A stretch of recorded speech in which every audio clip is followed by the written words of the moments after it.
Drew, do you feel like, because I'm listening to you and I think this is what, AI proponents are saying. They're saying those organizations, those companies that do not jump on AI are being left behind by their competitors or will be left behind by their competitors in the next 3 to 5 years because it takes that long to get your initiatives up and running, blah, blah, blah, blah, blah. Right. So do you feel like you're at the beginning of that? Like you're on the precipice of like, oh, I am using this. I'm saving time and therefore can, I don't know, take on more projects, enjoy more personal time, think deeper on the projects I'm working on. Do you think it's doing what the proponents are suggesting it's supposed to do? Absolutely. I mean, you're at a micro level, but yeah. Okay. Absolutely. Yeah, definitely. This latest project, working on it, getting much higher quality results, much faster. As inspiration, of course, it's not the final work that we produce, but the inspiration behind it gives you so many ideas and so much to work with so that you can produce much higher quality work than you would have otherwise in any given time frame. And so we don't use it so much to save time, we use it to do better work because built into my DNA to work my ass off all the time, regardless. I don't know, it's a designer thing, but to always be doing your best work. And this lets you do much better work than you would otherwise. And I think that's really, that gets at that point about competition. It's like, well, now everyone that may have been considered my equal in the design world, all of a sudden, if they're not using those tools, I've leveled up. And they haven't, perhaps, or they have, who knows. And so I think it'll start to play out in terms of success for the business and profits and notoriety, just because the quality of the work's going to go up and portfolio is going to show much better work.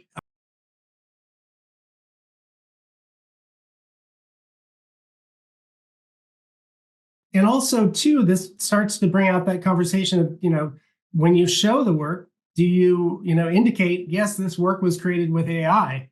And I think that's going to have to be on a case-by-case basis, because the current project we're doing, it wouldn't make sense to do because AI is just there for the inspiration behind it.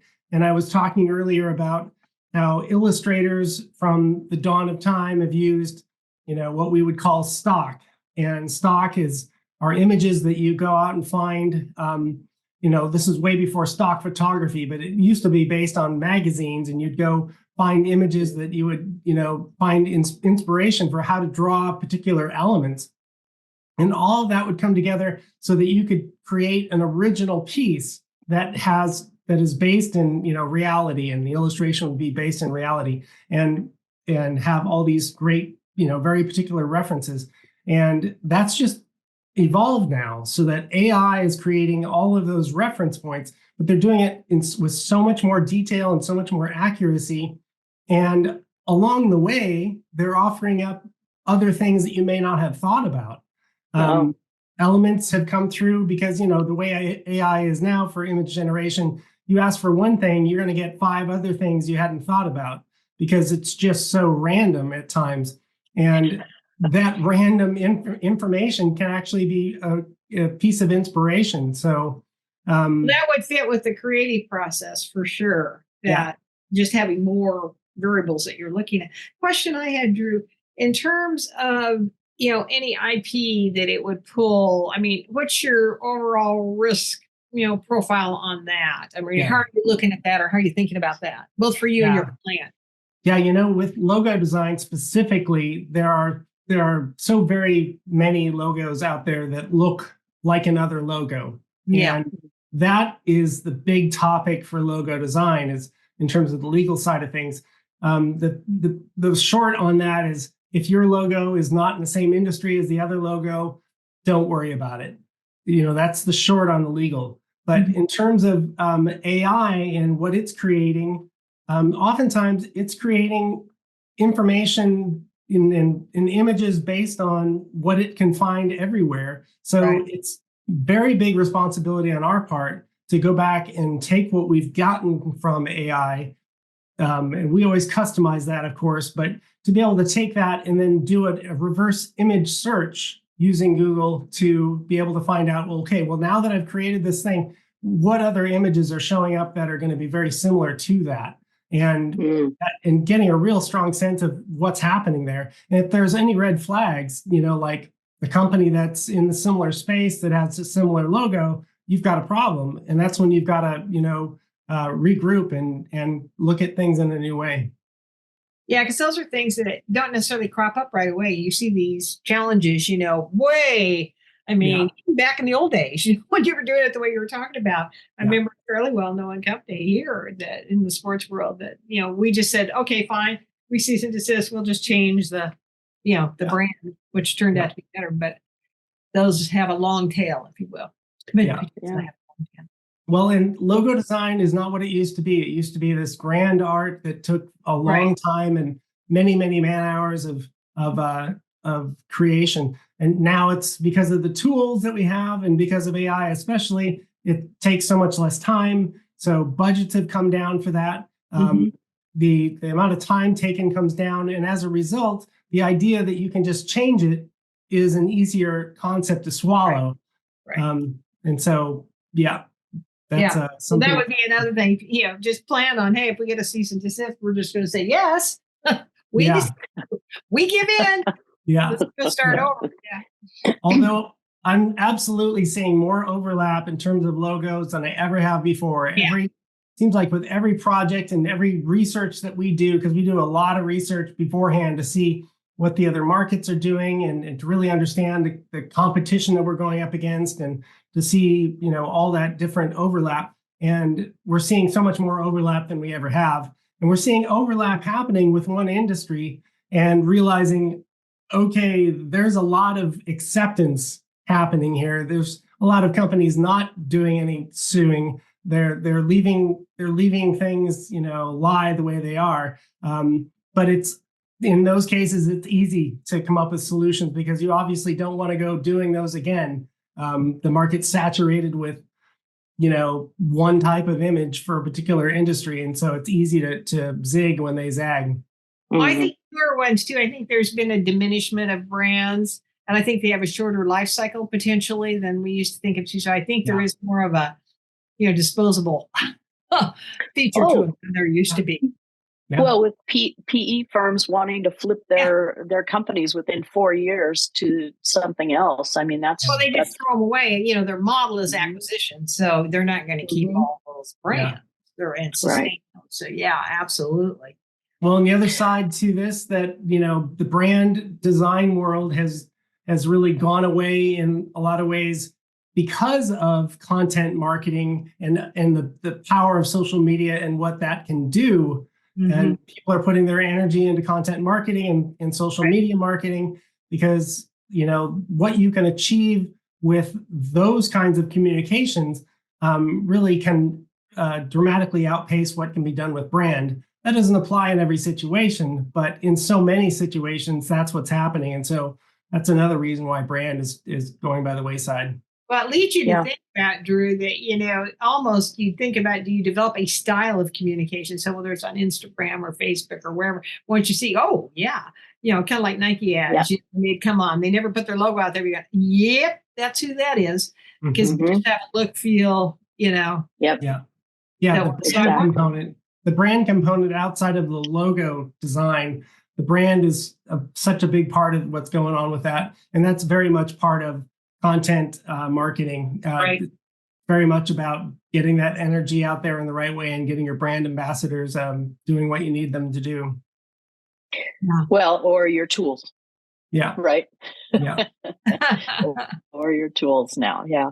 And so from a brand perspective, and this is, the old dog marketer in me, I realized, 15 years ago when there were two-way conversations on the web, the brand is in the hands of the consumer, right?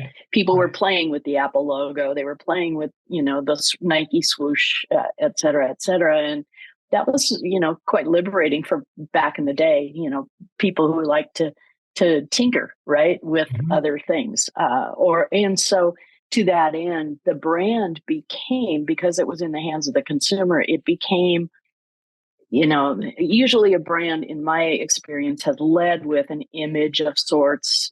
That's why the logo, the color palette, et cetera, is so definable. I mean, the Target red, right?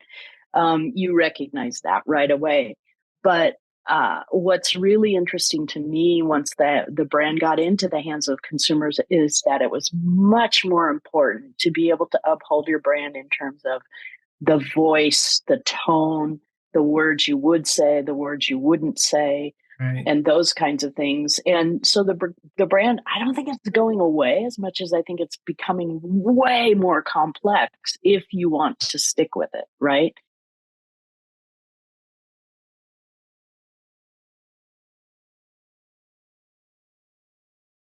And I just think, you go back to, have you thought through the process and the application, And I think that's what's interesting about the discussion on AI is thinking, trying to think it through as comprehensively as you can. Like Drew, I think your conversation is a great one in terms of applying it and looking at that use case.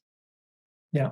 Well, yeah. So you're saving 90% of some parts of your background, kind of material gathering, your inspiration, et cetera, right, Drew? At some point, perhaps. And Leon, being the tech head that you are in the development space, I mean, you're seeing that kind of progress being made using AI tools. Is that correct, or is that correct from a developer perspective? I no longer kind of think that way anymore because of the speed of development of AI. I'm kind of more like thinking about in a system level. What happens if this is continuously growing this fast, right? What we see so far is like, oh my God, make it easy for me to work on it. So when I work on the customer project, which has happened to me too, I spend 90% less of time to handle this request. At the speed of AI, this is not going to stop here, right? Today is 90%, tomorrow is 99%. And then a year from now, probably less, 99.9999%, right? Yeah. And then it's going to get to the point that the customer no longer need us. Right. Because they can do it themselves. So I'm more worried about, I'm kind of like thinking in that kind of scenario, because the way I look at it here is things going fast. Currently, if you ask me 1 to 2 years, what's the differentiator factors if you want to be, having a kind of unique selling proposition compared to your competitors? I say it's your data. I think you probably start seeing this. I start seeing that the quality of the data that you input into the AI matters, right? It makes the huge difference. It's like those, we usually think, oh, mood board, no big deal.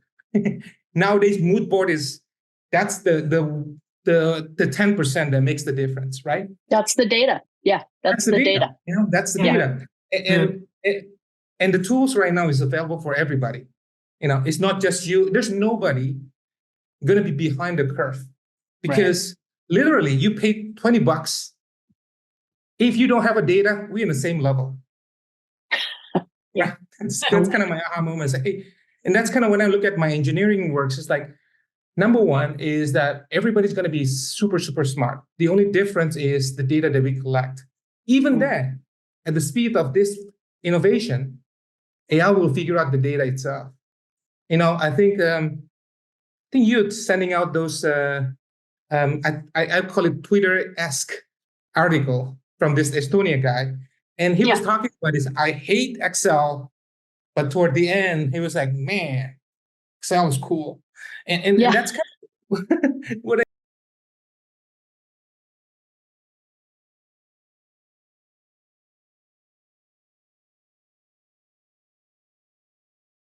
I kind of think about is, as this progress, the customer no longer need us.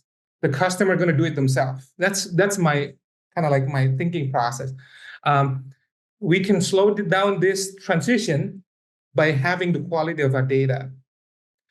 But when there's going to be a time, I think the AI folks call it singularity.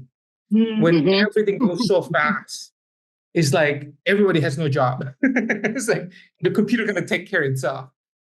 And what does it look like? I think there's one guy call it like AI if you think fake news is a lot today, it's going to be more. Yeah. I think the problem is not how fast we can deliver the products or the brand or whatever it is that how can we tell this is human creation or Right. computer creation? Because Mhm. if it's computer creation, I think at this point the value should be lower than the human creation. Right. Otherwise, you know what? Anybody can do it, right? That's the Yeah. unique and so forth. So I'm kind of looking for is like, how can I come up with a system that when people look at it, they know this is a human Right. things. Mm. That's I think the we're level already I'm thinking. there, Leon. Jan, I'd be interested after you read the book. That's where I walked away. I said, "What do you trust? Anything?" So I'm Right. hurry up with that. Put that filter on. Just Leon, get on that. glasses, maybe AR. Okay, yep, that's bad.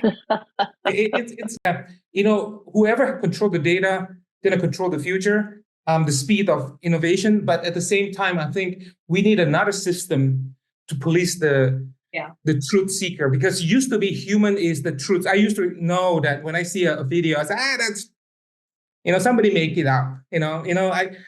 Although when I saw Jurassic Park, it's the first time I look at it. That looks so good. That's kind of like the AI moment. You know, I cannot tell the difference between, you know, cartoonish looking alike to, you know, computer generated.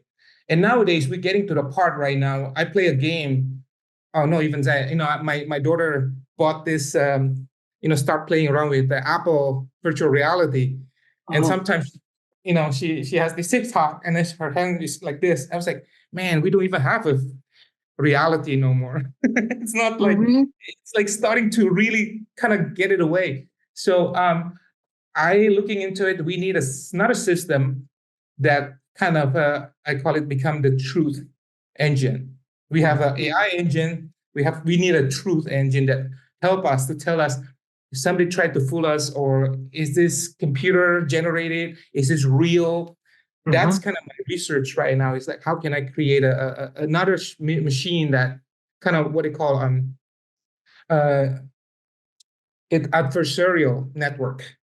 Mm. It's I'm using AI to tell me if this is true or false, which Right. is Yeah.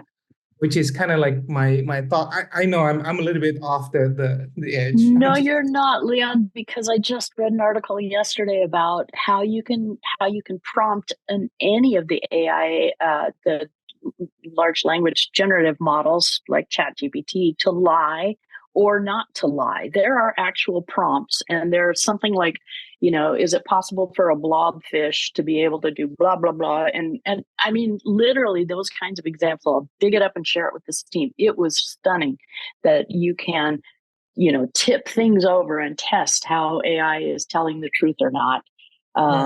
Today, it's really fascinating, this study. So Going back to your article, I think we're gonna get to the part that we have Excel, we give it to AI, and we just trust whatever they tell us. You know, it's like the thing I like about that article is that it can go through the document without even knowing the data. It come back to say that, oh, your XYZ going up and this one. I think how many times we humans so lazy that once we're getting all the correct answer, we're just assuming they're always correct. And that is, for me, I hope we never get to that part. But I know as a human, our brain is wired that way. We like to find a shortcut. Sure. Everybody talk about AI as a shortcut, and that's kind of scared me. Yeah. Because it's accelerating acceptance, which is something we human have a problem with, this scaling all our sensory to a machine.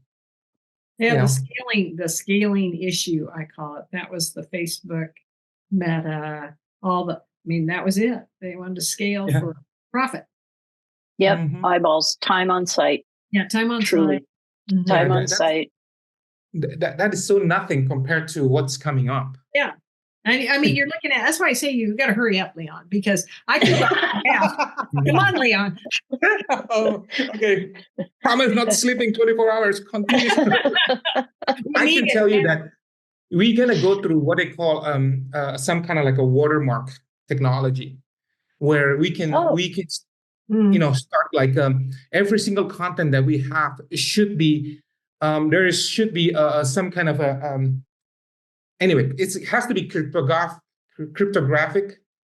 proof, and then also a database of reality, because we're gonna see this thing, crazy things start gonna happen. Well, that society piece, that's why you have to hurry up, because one thing they include in this is the Gen Z, I believe it is. So I don't know if Jade, I think it's probably in the, they're accepting already of this, this merge, the truth of all this. So it's almost like this needs to happen quickly with a large, message around it. They were all already talking about the loneliness factor. The society stuff's really interesting. You think where we are now, the loneliness factor, and that it's the young Z, I think it's Z males that already in the gaming world anyway. So AI girlfriends are no big deal. So, we forget that demographic piece. The generation coming up fairly large and raised on devices from the get-go and in this world. So I keep thinking, oh my God, I feel this urgency around it. And part of me feels like, I'm getting close to the end anyway. It's okay. You're not getting out that easy, Johnson. I hear you, though.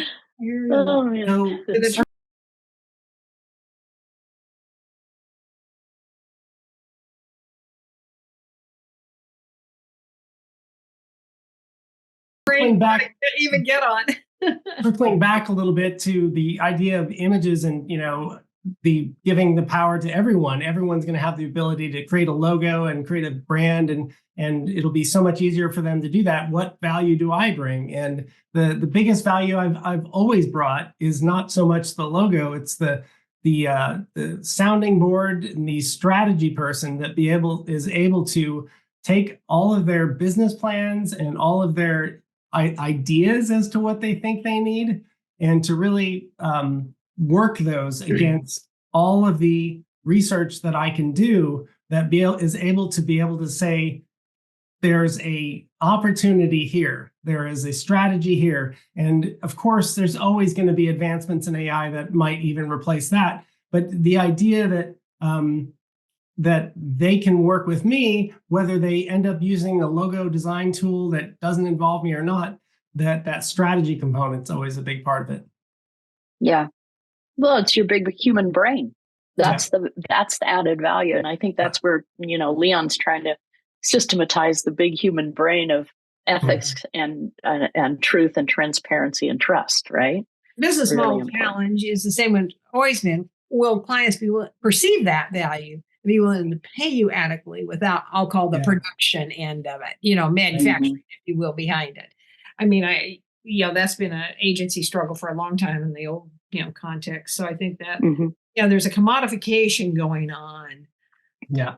That, with people and with services and with value that we're just beginning to touch and perceive. Yeah. Yeah. Ooh, the commodification of creativity. That'll be interesting, right? Wow. I mean, Drew's absolutely right. I mean, I think still that multiplexer human brain thing-a-ding, that is the unique piece. But, frankly, our Kool-Aid love for technology has devalued that piece for a very long time, probably prior to that, too, if you think of Henry Ford and blah, blah, blah. Can we scale and mechanize and automate and commoditize to get price down or cost up price? That real value piece, is continually, I think, been diminished. So I think this is the ultimate challenge where it needs it more than it ever has, and looking at the complexity of the things we're talking about. Yeah. It's hard to guess how fast technology can move. And that's what's, I thought that I'm like fast. I feel like I've been running over by train like 4 or 5 times a day with this AI thing. It's like, I was like, okay, I gave up. It's like, wow. There could still be an infrastructure disrupt. There could still be a disruptor, though, I think, Leon. Like think seismic, like climate, seismic, like, energy and power, seismic. Power, That's what I'm hoping for. And human, it'll be interesting to see slow things down. when humans turn the curve on fake and disinformation, how's that going to play out? Given that's kind of where we are and it's what we're entering is nothing is real. So Nothing is real. will humans And reject or, who knows? I mean, it's a question. It's AI was such a big topic of conversation at Davos, and the folks at Edelman just released their trust survey that they've been doing for 24 years. And what's it look like this year? Oh God, don't even. It's don't just even a ask because mess. I tracked that. I haven't seen this year's. Yeah, I'll share it with you. But the notion of trust in industry for innovation, businesses and innovation. And across the world, there are 49 countries, I think, that are going through right now having elections this year.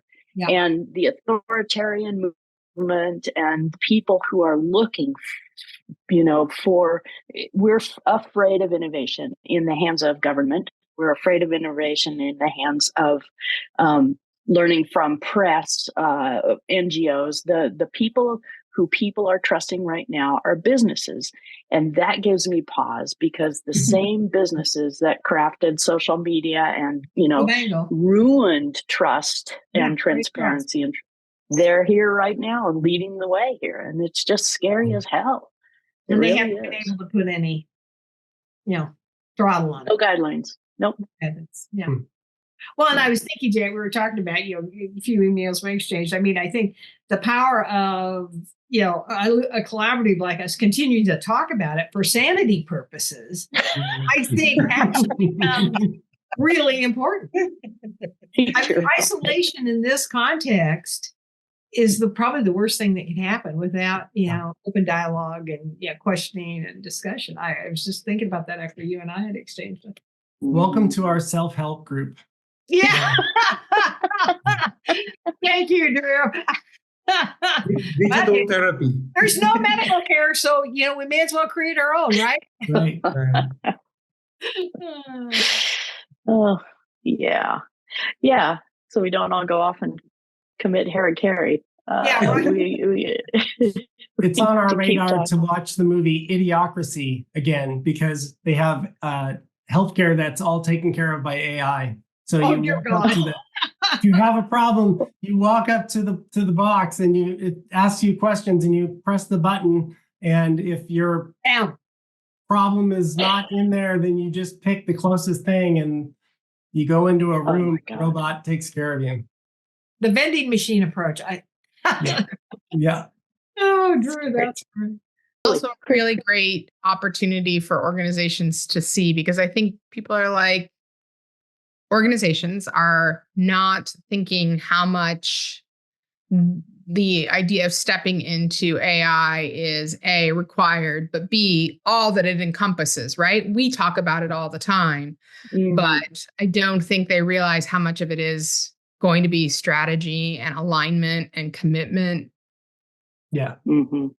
Well, in consideration, really thinking it through, you'll be using it, but, let's think it through.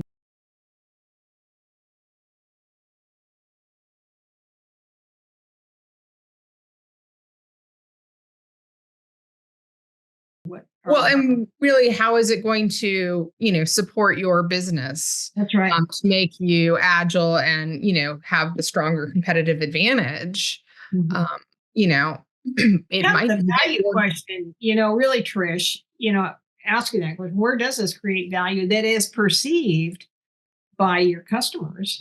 Right. A pricing model that allows the company, your entity to sustain. I mean, I think the vote's out on that.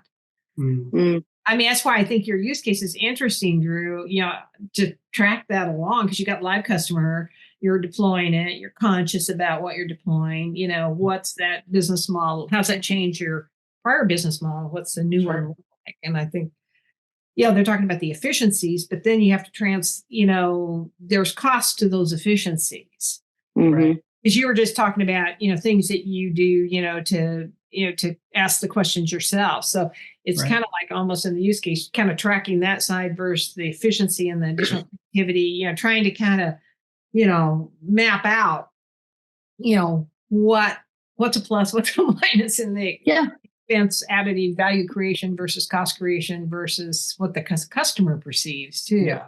Because sometimes you have to price not what you think they would perceive, but what they perceive. Yeah, there's a whole new industry now, of course, of experts they're experts at using AI for image generation, and they will continue to be those experts because the experience they have with it and the depth of knowledge. That right now it's a lot of nuance going on in terms of what you need to do to make image creation truly effective and have full control over it. It's going to get easier and easier, but those people are coming out as leaders. So it's basically a new industry. And so a big part of why I'm happy to be a part of what we're doing is to be able to stay abreast of what those new industries are, to be able to adjust what I'm offering as a service offering for my business based on what the opportunities are and the best service I can provide for my clients. Yeah, makes total sense. You are indeed an expert, but I'll tell you, having been through the social media revolution, the experts climb out of the woodwork at the very beginning, just claiming expertise without any business acumen, knowledge, real world applications. So that expertise has to be earned, not given, or not just assumed, and I think we're in a dangerous place right now because we have a lot of people who, can play around with generative AI in any way and claim expertise. And in reality, they could be never having gone into a business and actually worked through what Kathy and you are talking about right now, and Leon, around understanding the data sources, understanding the privacy issues, understanding the need for governance and a deeper understanding, critical thinking, for God's sake, right? So every time I hear the name, the term expertise thrown around at a new tech revolution, it just makes me cringe. It does. I literally physically have a reaction to it. It's amazing. That's going to be my next blog. What questions should an organization ask when finding AI experts or AI consultants? There you go. Yeah. Because I think you're right, Janet, right? Like they go, oh, this person's got, depending on their demographic, right? Different ages. Right. They're going to pick things for different reasons. You can be an expert, but we've been only doing this for what, a year and a half? Right. So you're only you're an expert because you've only thought about it for a year when everyone else has only thought about it for 4 months. Right. Well, that's why it's kind of a unique tech model, because it was really with the Leons of the world, not those in the regular population. Then bam, Chat GPT comes. I mean, that's still that launch of that is what I think makes this a little unique in terms of tech innovation. Is that, and so everyone's an expert now, but really they're the ones that were digging the trenches. But the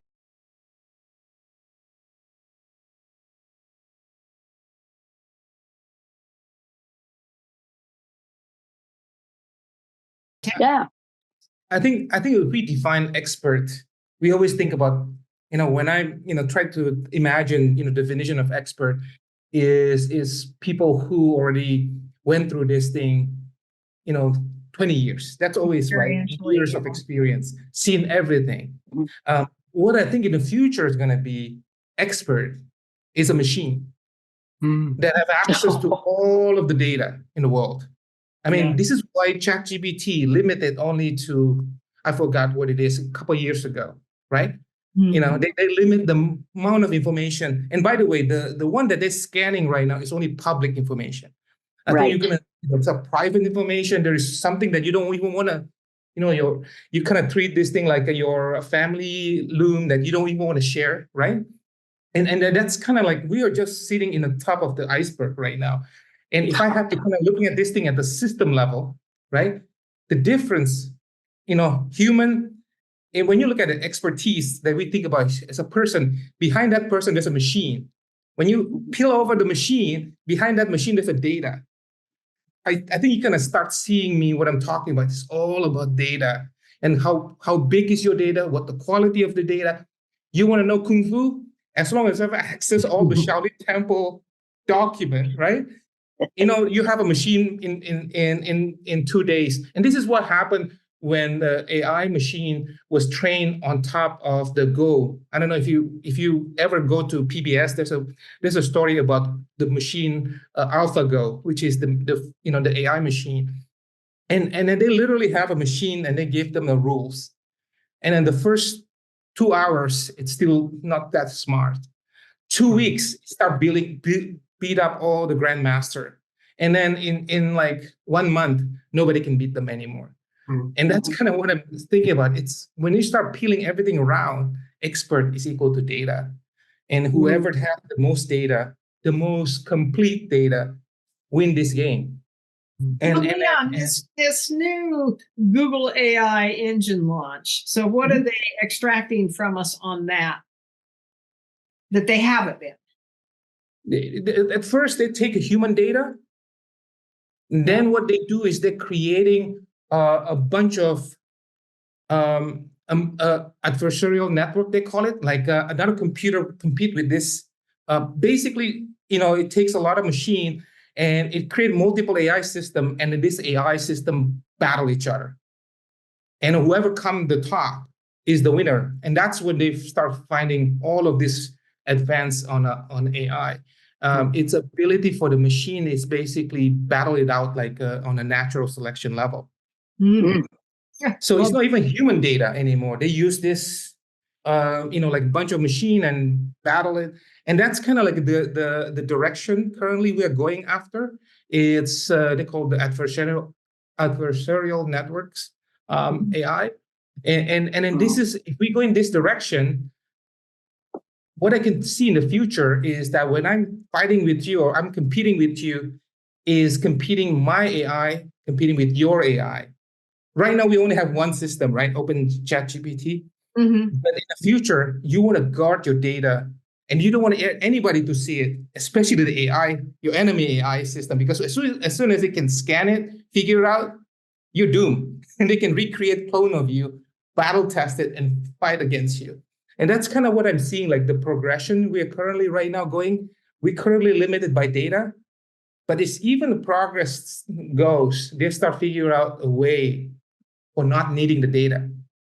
And it's we got to stop it at the data level before it's too late. This is why you look at it. There's a lot of people right now. It's an alignment problem and so forth. There's going to be a time that is. I hate to become a doomsayer. But, it's okay. But there's going to be a time that it's accelerating so far. There's so many generative adversarial network is created. We as a human is no longer needed because they can generate faster than you. And I think we are not there yet, thank God, probably 10 years away. But I think, I don't think regulation is the answer. But again, I don't know what it is. We just have to know what we are building, and what we're feeding this monster. The beast. Yeah, well, OpenAI just changed their bylaws, I think, to allow themselves to work with the U.S. military. And so there you go. Talk about protecting your data and protecting, literally military information. It's going to be very, very interesting. I mean, we've already seen, talk about going to the dark place, Kathy. Here we are with the military industrial complex right now has been so changed in the war that or ink. Yeah. Right. Or ink. Yes, exactly. So anyway, I agree with you. Regulation isn't the answer, but governance is. And I think that I define governance as being, playbooks, values, the culture that we're living in.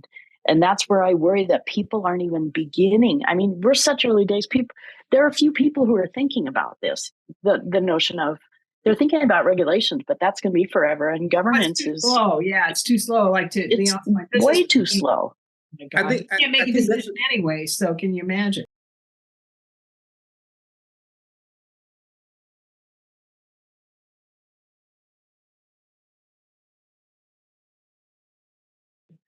Yeah, I think this is why we have this group, right? The governance is going to happen at the group level. probably like 5 Yes. people, we decided this is what we're gonna do.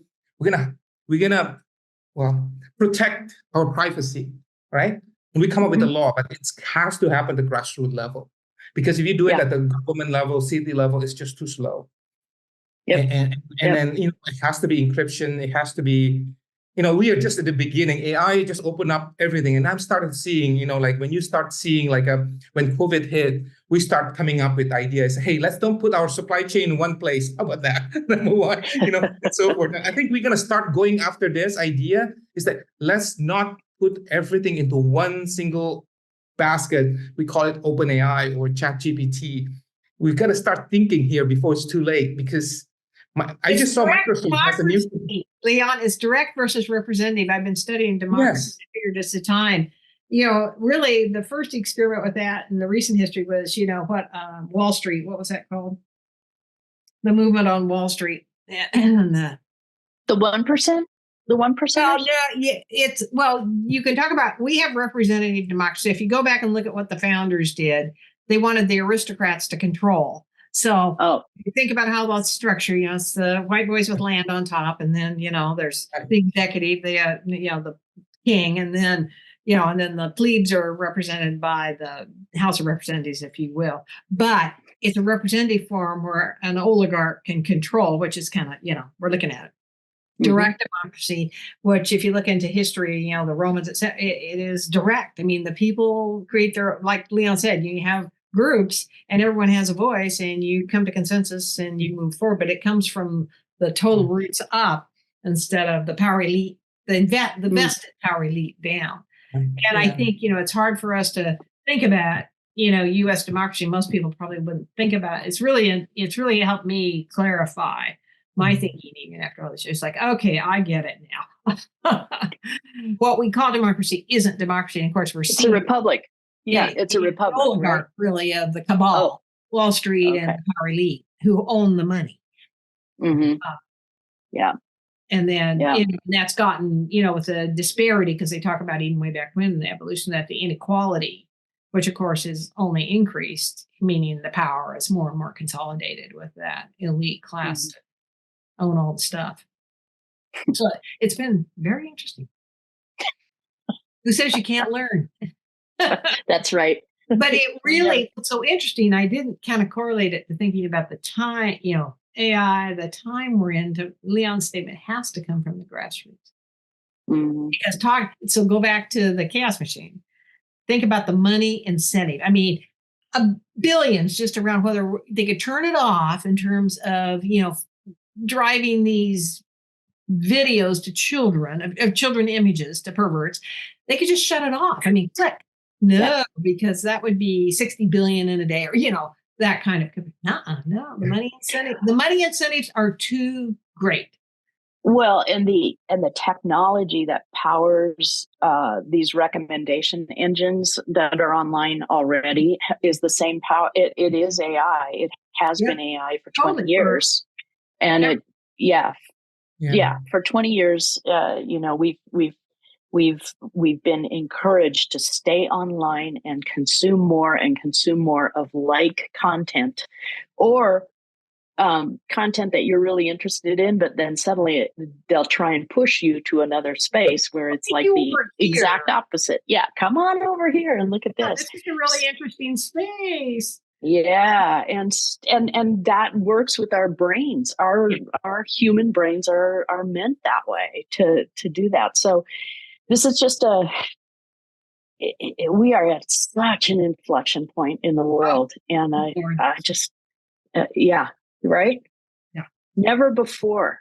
Just back to Leon's point, just think of what they're collecting, what they already have. They haven't gotten good at it yet on each of us in terms of our political preference. What you search, bam, you could just filter that and come up with then you get some authoritarian, fascist or whatever you want to call them in charge, and they have this data and the partnerships with the government, because the government doesn't stay on top of technology. So they're all embedded. I mean, you think about Elon Musk controlling, the satellite world. I mean, totally unstable, using drugs, totally wigged out most of the time. He's the dude. But I mean, you don't have to stretch far to see how that information could be deployed. That's why I thought was interesting too, thinking about, kind of the baby days of, 2020 election and now flash forward 4 years to Leon's point. Think of how that technology and the sophistication of those users to deploy it have changed in that period of time. It's enough to grow your toenails. Well, the sophistication and understanding of the recipients has not changed necessarily. No, I mean, we've been, and trust in all sorts of, the fourth estate press, trust in the government itself has just fallen off a cliff. And I don't know if you guys have noticed recently, more and more kind of they're further along that curve of diminishing, the last, bastion, if you will, of justice. And I'm just seeing more and more probably of these generated, just exactly what we're talking about. I go, that's interesting. That has a different swing to it. But the intent is to, diminish trust in any of it. Mm-hmm. So we're on a high note on a Friday today. As always, what a pleasure.